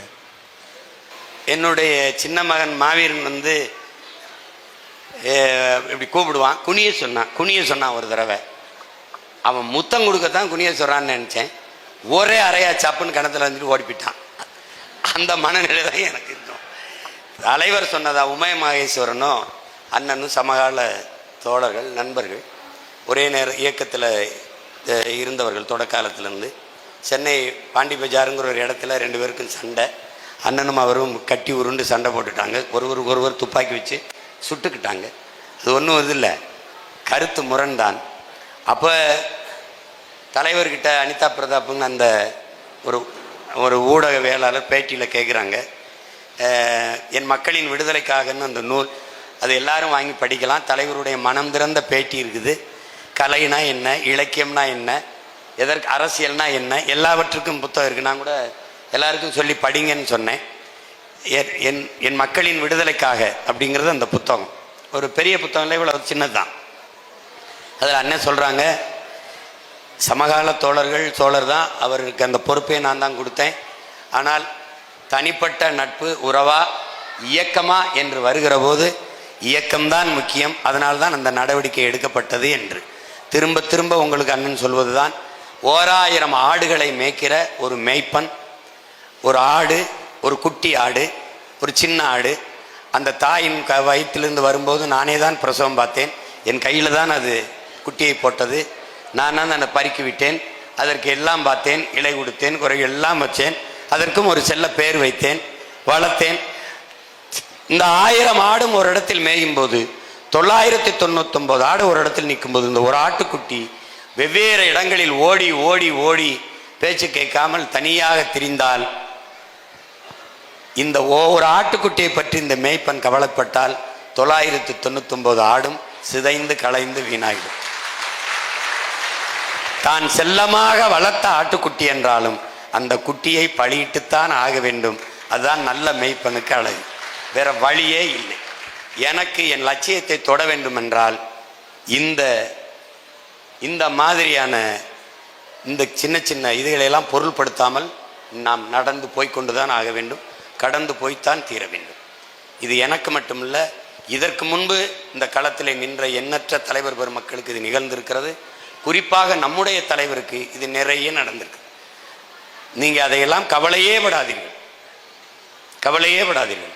ஐயா கண்ணதாசன் அவர்கள் சொன்னதை என்னாரும் தம்பி தங்கிகள் நினைவில் வைத்துக்கொள். நீ என்னடா கடைசி பெண்ணையாடா காதலித்து விட்டாய்? உலகத்தில் கடைசி பெண் இவள் தான். இவள் என்னை காதலிக்கவில்லை என்றால் வேற பெண்ணே கிடைக்க மாட்டாள் என்றா நீ கவலைப்பட்டுக் கொண்டிருக்கிறாய்? இல்லை இல்ல, உலகத்தில் கடைசி தமிழன் இவன் தான். இவனை விட்டால் என் கட்சிக்கு ஆள் இல்லை என்ற நிலைமையாக நமக்கு இருக்கிறது. நாம் குட்டையிலேயோ குளத்திலேயோ வலை வீசவில்லை, பெருங்கடலில், தமிழ் பேரின கடலில் வலை வீசி கொண்டிருக்கிறோம். அதனால இவர் இல்லைன்னா இன்னொருத்தர், அவர் இல்லைன்னா இன்னொருத்தர். அதனால அதை பற்றி கவலையே படாதீர்கள். இது போய் யோசிச்சுக்கிட்டு இருக்காதீங்க. திரும்ப திரும்ப உங்களுக்கு ஒன்று சொல்கிறேன். ஒரு கைவினை கலைஞன், ஒரு குயவன் 1000 பானைகளை செய்துவிட முடியும். 1000 பானைகள் சேர்ந்து ஒரு கைவினை கலைஞனை, ஒரு குயவனை செய்துவிட முடியாது. 50,000 வீர மறவர்களை, போராளிகளை ஒரு பிரபாகரன் என்ற பெருவீரன் உருவாக்க முடிந்தது. அதே 50,000 போராளிகளும் சேர்ந்து ஒரு பிரபாகரன் என்ற மகத்தான தலைவனை உருவாக்க முடியாது. அதனால இதையெல்லாம் போய் யோசிச்சுக்கிட்டு இருக்காதீங்க, இதை பற்றி கவலைப்படாதீங்க. அது என்னுடைய வேலை, உங்களுடைய வேலையும் இல்லை, உங்க கவலையும் இல்லை. உங்களுக்கு நான் கொடுக்கிற இந்த சின்ன வேலையை நிறைவாக செய்வதுதான் உங்களுடைய வேலை. அதனால் தம்பிக்கு நான் சொல்லுவேன், ஒரு துளியும் நான் கவலைப்பட்டதோ கலங்கியதோ இல்லை. நீங்கள் நிறைய நாட்கள் என்னோட பயணிக்கிறவர்கள். இது குறித்து நான் ஏதாவது ஒரு வார்த்தை உங்களோடு பேசியிருப்பேன், பகிர்ந்திருப்பேன் என்று உங்களால் சொல்ல முடியுமா? அதனால தான் இங்கே கேட்டேன். அதனால எதை பற்றியும் கவலைப்படக்கூடாது. நம்ம வாட்டுக்கு போயிட்டு இருக்கணும்.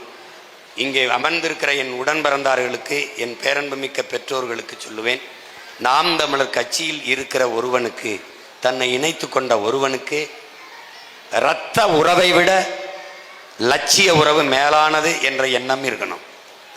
தன் குடும்ப உறவை விட தன் கொள்கை உறவுகள் தான் முதன்மையானது என்ற எண்ணம் இருக்கணும். நாம் தமிழர் கட்சியில் இருக்கிற ஒரு தம்பியோ தங்கையோ இதய துடிப்பில் வாழக்கூடாது, தான் கொண்டிருக்கிற லட்சிய துடிப்பில் தான் வாழ வேண்டும். யார் இருக்கிறா போறா அது கிடையாது. இந்த வேலையை செய்வது என் பிறவி கடமை, நான் செய்வேன் என்ற உறுதிதான் உங்களுக்கு தேவை. மற்றதெல்லாம் விடுங்க, அதை பத்தி கவலையே விடாது.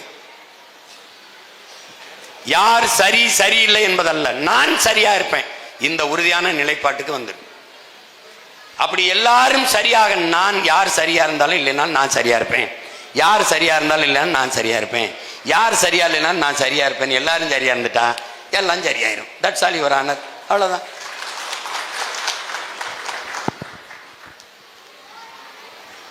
அண்ணா, நீங்கள் தலைவரை சந்திக்கலை அப்படின்னா இப்போ என்னவா இருந்திருப்பீங்கண்ணே? திமுகவில் ஒரு சட்டமன்ற உறுப்பினர், அல்ல அதிகபட்சம் ஒரு அமைச்சர், அந்த மாதிரி இருந்திருப்பேன்.